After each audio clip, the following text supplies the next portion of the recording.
दोस्तों, ये युवक अपनी भैंस को नदी के किनारे नहला रहा होता है। तभी नदी के तट पर उसे एक सुंदर लड़की आते हुए दिखाई देती है, जिसे देखकर वह युवक सोचने लगता है कि आखिर इतनी खूबसूरत लड़की इस समय अकेले नदी के किनारे क्यों आई हुई है।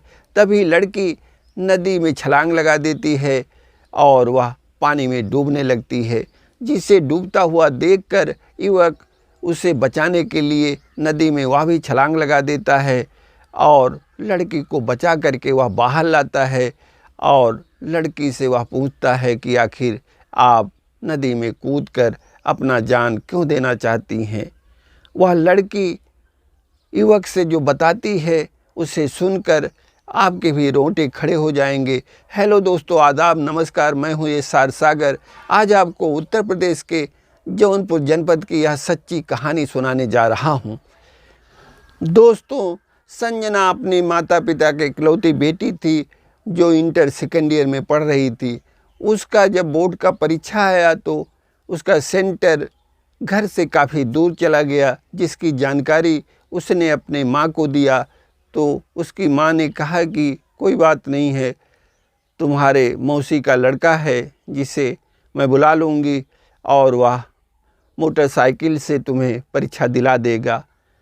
बोर्ड का परीक्षा शुरू हुआ और संजना के मौसी का बेटा शिव कुमार आया, जो संजना से करीब 3-4 साल बड़ा था। वह आया और संजना को परीक्षा वह दिलाने लगा। इस दौरान संजना और शिव कुमार कब इतने करीब आ गए, दोनों को पता नहीं चला। परीक्षा समाप्त होने के 2 महीने बाद एक दिन संजना को उल्टी होने लगा और उसका मन मिचलाने लगा। इसकी जानकारी उसने अपनी एक सहेली को दिया तो उसकी सहेली ने संजना से कहा कि तुम कल मुझसे मिलो और तुम्हें मैं ले चल के एक परिचित मेरी महिला डॉक्टर हैं उन्हीं को दिखा दूंगी। अगले दिन संजना अपनी सहेली के साथ उस महिला डॉक्टर के पास पहुंची, जहां महिला डॉक्टर ने संजना को देखा और चेक किया तो उसने बताया कि संजना के पेट में 2 माह का बच्चा है। यह सुनने के बाद संजना के पैर के नीचे से जैसे ज़मीन सरक गई। वह घर आई और इसके बाद उसने शिव कुमार को फ़ोन किया और यह सारी बातें उसने बताया। यह जानकारी होने के बाद शिव कुमार उसी रात घर से दिल्ली भाग गया और अपना मोबाइल स्विच ऑफ उसने कर लिया। संजना इसके बाद जब भी शिव कुमार को फ़ोन मिलाती उसका नंबर स्विच ऑफ बताता। इसके बाद संजना ने अपनी सहेली से शिव कुमार की सारी बात बताई कि उसका नंबर स्विच ऑफ बता रहा है, मैं क्या करूं, मैं बहुत परेशान हूं। जिस पर उसकी सहेली ने कहा कि ठीक है, कल तुम मुझसे मिलो और कल मैं चल के उस महिला डॉक्टर को दिखा दूंगी और उनसे कुछ दवाएं दिलवा दूंगी। अगले दिन संजना फिर उस महिला डॉक्टर के पास गई और उस महिला डॉक्टर ने संजना को कुछ दवाएं दे दिया। संजना दवाएं लेकर के घर आई और दवा खाने के बाद भी संजना के समस्या का कोई समाधान नहीं हुआ और करीब 3 महीने का वक्त गुजर गया।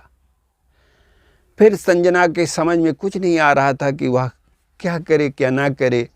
इसी दौरान उसने 4 जुलाई 2022 को वह घर से निकली और नदी के किनारे पहुंच गई, जहां राजन अपनी भैंस को नहला रहा था। और संजना नदी के तट पर पहुंची और उसने अपनी जान देने के लिए नदी में वह कूद गई, जिसे डूबता देख करके वहाँ अपनी भैंस को नहला रहे राजन उसे बचाने के लिए वह भी नदी में कूद जाता है और उसको बचा करके बाहर ले आता है। नदी से बाहर लाने के बाद संजना को किनारे राजन उसे बैठाता है और संजना से पूछता है कि आखिर आप क्यों नदी में कूद करके अपना जान देना चाहती हैं। लेकिन संजना कुछ नहीं बताती। राजन संजना से कहता है कि देखिए, मैं आपको नदी में डूबकर जान नहीं देने दूंगा। आप बताइए कि आप ऐसा क्यों कर रही हैं? आपके सामने तो अभी पूरी ज़िंदगी पड़ी है। आप इतनी खूबसूरत हैं, आप क्यों नदी में कूद करके अपनी जान देना चाहती हैं? संजना काफ़ी देर तक राजन से कुछ नहीं बताती, लेकिन जब राजन बार बार संजना से यह सब पूछता है तो संजना कहती है कि मेरी मौसी के लड़के ने मेरा सब कुछ लूट लिया। मैं कहीं मुंह दिखाने लायक नहीं हूँ और मैं उसके बच्चे की माँ बनने वाली हूँ। मेरे पेट में उसका 3 माह का बच्चा पल रहा है। मैं क्या करूँ? मैं कहाँ जाऊँ? मेरे कुछ समझ में नहीं आ रहा है। जिस पर राजन कहता है कि इस बच्चे के बारे में कोई पूछे तो आप बता दीजिए कि ये मेरा बच्चा है। यह सुनने के बाद संजना राजन को एकटक देखने लगती है। राजन कहता है कि आप इतनी खूबसूरत हैं, आपको इस हालत में भी कोई अपना लेगा, आपको नहीं जान देना चाहिए। आप घर जाइए और आपसे कोई पूछे कि यह किसका बच्चा है तो आप मेरा नाम बता दीजिए कि यह मेरा बच्चा है। काफ़ी समझाने बुझाने के बाद करीब 2 घंटे के बाद संजना वहाँ से घर लौट आती है। संजना इसके 3 दिन बाद घर पे नहा रही होती है, तभी उसकी माँ का नज़र उसके पेट पे पड़ता है। संजना के पेट को देख करके उसकी माँ चौंक जाती हैं और वह उसके पास आकर के उसके पेट को गौर से देखने लगती हैं और फिर संजना से पूछती हैं ये क्या है। संजना कुछ नहीं बताती। इसके बाद संजना की माँ संजना को डांटने फटकारने लगती हैं, लेकिन लोग लाज के डर से वह क्या करती, संजना को वह मार पीट भी नहीं सकती थी। संजना को वह बहुत डांटती हैं, फटकारती हैं और फिर पूछती हैं कि यह किसका बच्चा है, जिस पर संजना राजन का नाम बताती है।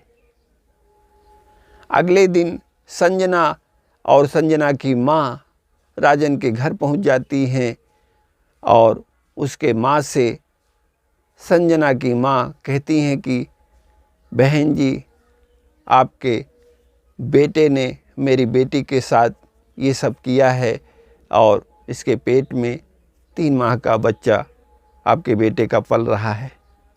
यह सुनने के बाद राजन की माँ कहती हैं कि नहीं बहन जी, ऐसा नहीं हो सकता, मेरा बेटा ऐसा नहीं कर सकता। जिस पर संजना की माँ नाराज़ होते हुए कहती हैं कि मेरी बेटी यह कह रही है, फिर आप कैसे नहीं मान रही हैं। फिर राजन की माँ राजन को घर के अंदर बुलाती हैं और राजन से पूछती हैं कि बेटा, ये लड़की जो कह रही है क्या यह सच है? इसके पेट में जो बच्चा पल रहा है वह तुम्हारा है? जिस पर राजन कहता है कि हाँ मम्मी, यह मेरा ही है। यह सुनने के बाद राजन की माँ राजन को और डांटती हैं कि तुम इतना गिर सकते हो, मैंने कभी ऐसा नहीं सोचा था। इस दौरान राजन और संजना एक दूसरे को एकटक देख रहे होते हैं। इसके बाद राजन की माँ संजना की माँ से कहती हैं कि बहन जी, अब क्या किया जाए, आप ही बताइए। जिस पर संजना की माँ राजन की माँ से कहती हैं कि इसके वारसन के लिए जो पैसा लगे वह आप दे दीजिए। इसके बाद राजन की माँ कहती हैं कि ठीक है बहन जी, आप जाइए, मैं कल पैसा ले कर के आऊँगी आपके घर पर और आपको दे दूँगी। इसके बाद संजना और संजना की माँ अपने घर चली जाती हैं और उनके जाने के बाद राजन की माँ राजन को फिर डांटती फटकारती हैं। तो राजन कहता है कि मम्मी, यह मेरा बच्चा नहीं है। फिर वह अपनी माँ से संजना के नदी में डूबने वाली उस घटना को बताता है कि मम्मी, मैंने संजना को बचाने के लिए इस इल्ज़ाम को अपने सर पे ले लिया। यह सुनने के बाद राजन की माँ राजन को गले से लगा लेती हैं और कहती हैं कि बेटा, मैंने तुम्हें डांटा फटकारा, तुम्हें गलत समझा, मुझे माफ़ कर दो। राजन कहता है कि मम्मी, ऐसा आपको नहीं कहना चाहिए, आपका अधिकार है मुझे डांटने का, फटकारने का, समझाने का। इसके बाद राजन की माँ राजन से कहती हैं कि तुम सचमुच अपने पापा पर गए हो, वह भी किसी के खुशी के लिए अपना सब कुछ न्यौछावर कर देते थे। आज मुझे तुम पर नाज हो रहा है। और यह कहने के बाद राजन को वह दोबारा गले से लगा लेती हैं। अगले दिन रुपया ले कर के राजन की माँ संजना के घर पहुंच जाती हैं और संजना की माँ को रुपया देने के बाद वह कहती हैं कि बहन जी, मेरा बेटा बेकसूर है, आप उसे गलत मत समझिए। फिर वह संजना के नदी में डूबने वाली उस घटना को बताती हैं और कहती हैं कि संजना को बचाने के लिए मेरे बेटे ने इस बच्चे का इल्ज़ाम अपने ऊपर ले लिया। यह सुनने के बाद संजना की माँ कहती हैं कि सच बहन जी, यह सही है जो आप कह रही हैं? तो राजन की माँ कहती हैं कि हाँ बहन जी, यह सच है, मेरा बेटा आपकी बेटी को बचाने के लिए यह तोहमत अपने सर पर लिया है। फिर संजना की माँ उस पैसे को राजन की माँ को लौटा देती हैं और कहती हैं कि बहन जी, आप मुझे माफ़ कीजिए, जो मैंने आपको और राजन बाबू को गलत समझा और आपसे उस दिन मैंने इस तरह से गुस्सा होकर के बातें की। फिर राजन की माँ संजना की माँ से कहती हैं कि बहन जी, अगर आप इनकार ना करें तो मैं आपसे एक बात कहूँ। संजना की माँ कहती हैं कि कहिए बहन जी, आप बेहिचक कहिए, आप क्या कहना चाहती हैं। फिर राजन की माँ कहती हैं कि जब मेरे बेटे ने यह इल्ज़ाम अपने सर पर ले ही लिया है तो मैं चाह रही हूँ कि आप अपनी बेटी की शादी मेरे बेटे राजन से कर दीजिए।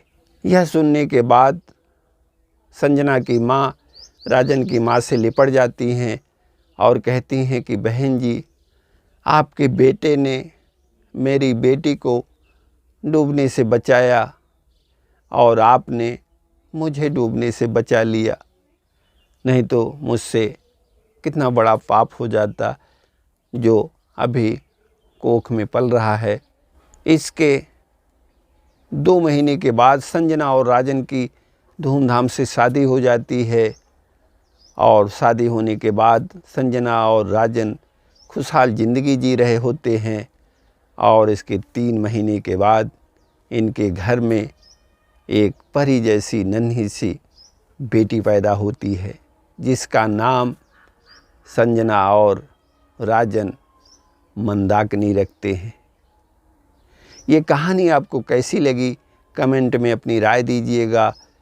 और अभी तक आप अगर हमारे इस चैनल को सब्सक्राइब नहीं किया है तो प्लीज़ आप इसे सब्सक्राइब कर लीजिए और कमेंट कीजिए, लाइक कीजिए।